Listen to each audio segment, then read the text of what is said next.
creepers and things that go bump in the night. Welcome back, yes, back to another episode of Creature of the Night. I am your host, Toxin, your friendly neighborhood sinner. You should know what to do. Hit that little bell, hit that subscribe button to let you know every time I upload so you can keep up to date with me, guys. Yes, let's, first off, if you're a human being, if you're not a human, if you don't agree with me, I don't know what's wrong with you, but music affects us in different ways. And I love how this film combines the effects of music and the supernatural, and they kind of go hand in hand. And if you think about it, the way music affects us is almost supernatural. The way frequencies can be manipulated to make us feel a certain type of way: happy, joy, sad, calm, or just that one song that you want to hear over and over again. Ladies and gentlemen, the Piper. If you hear it,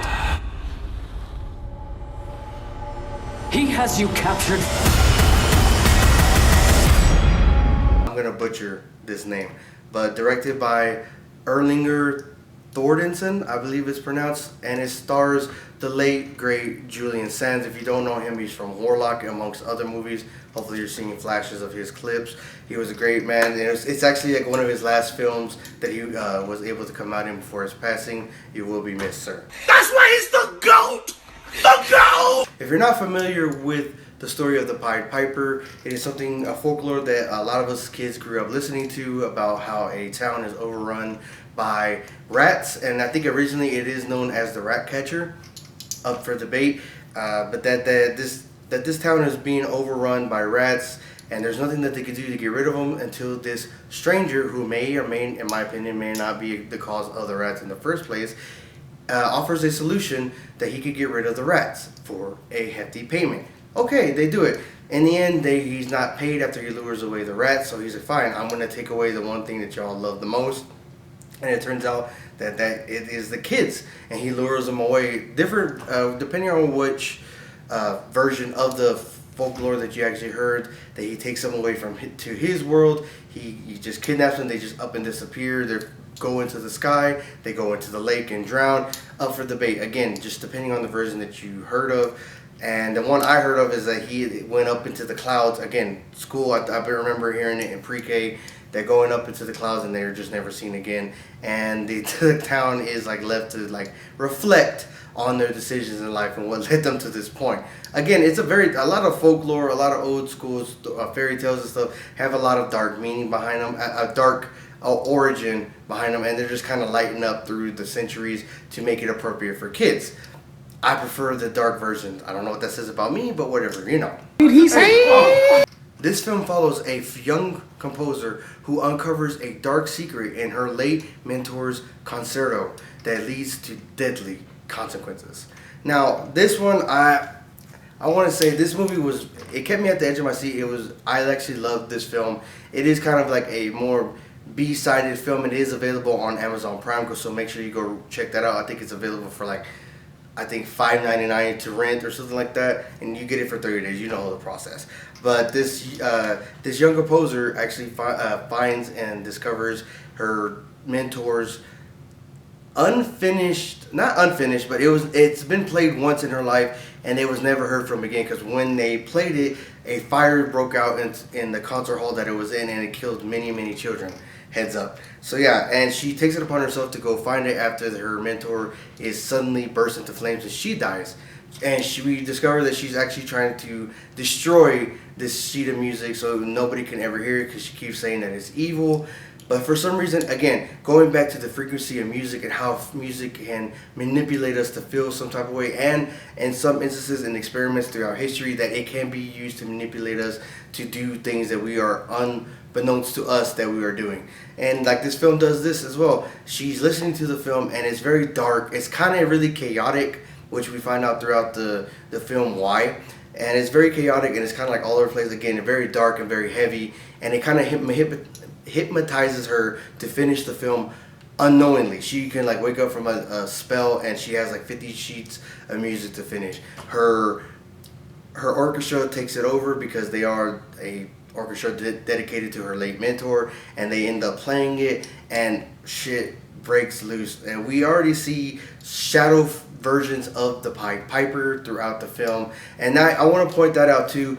Like, we see a lot of films that they're not necessarily on our world. They need you to do some kind of task. With Imaginary, my latest review, and along with this one and several other ones, they are trapped on the other side of the other world, and they need you to do something to let them out into this world. For the Pied Piper, it's to finish his music, and then he can cross over. So we see a cloaked shadow version of himself, and let me tell you right away, he looks awesome. He's cloaked, he's hooded. You kind of see his messed up teeth, his demonic looking face, and his piercing orange eyes that look like they're inflamed. He looks awesome. His hands look really creepy. They're kind of really extra long, extended, demonic fingers.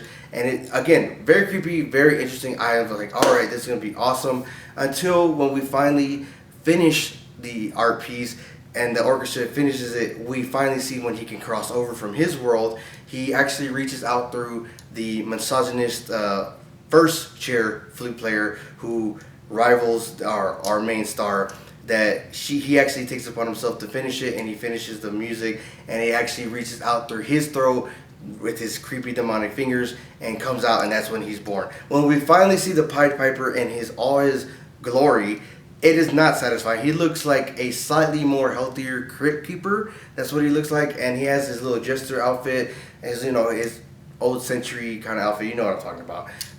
And it just little strands of hair. He just did not look as menacing as he did as his shadow form. I get like he had to manipulate and blend in while he was in shadow form so he can do what he needed to do to be brought into our plane of existence. But still, I think they could have did a better version, like a better job on him.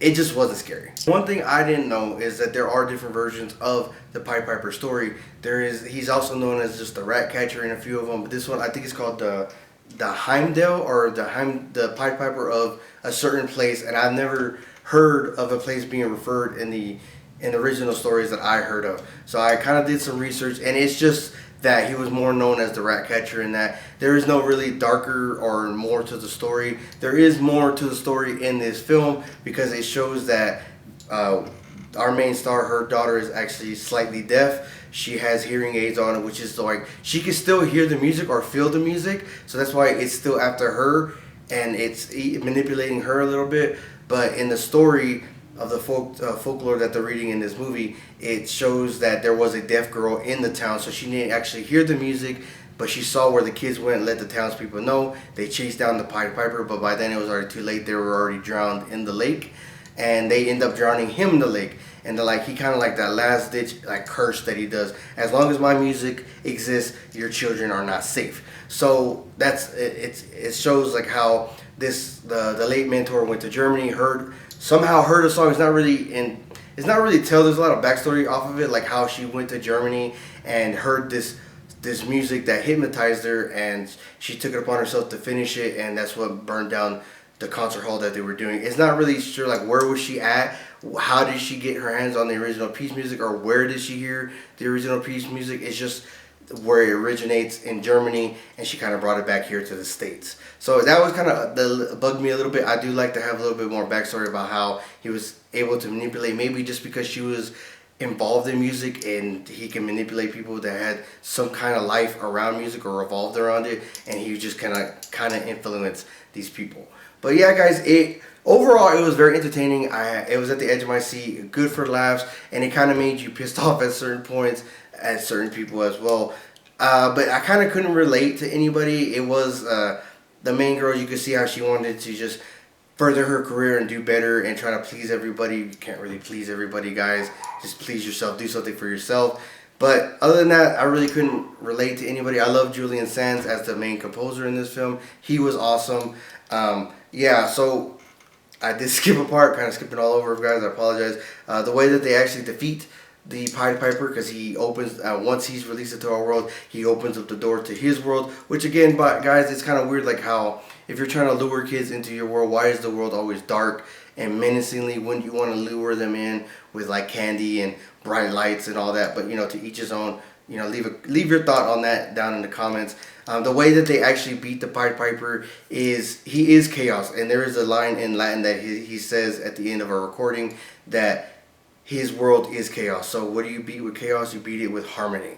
So they play the exact same music. Her and her daughter play the exact same music that was used to bring him into our world, but they play it more harmfully. They play it more relaxed, more upbeat, more controlled, I would say, and it sounds more beautiful than what the chaotic or whatever bullshit that they were playing throughout the film. And it kind of counteracts it and actually hurts him. His eardrums burst. He kind of like starts coughing up rats, and the rats end up devouring him until he goes back to his own world. So I thought that was interesting. Like, to every chaos there's harmony. To every harmony there's chaos.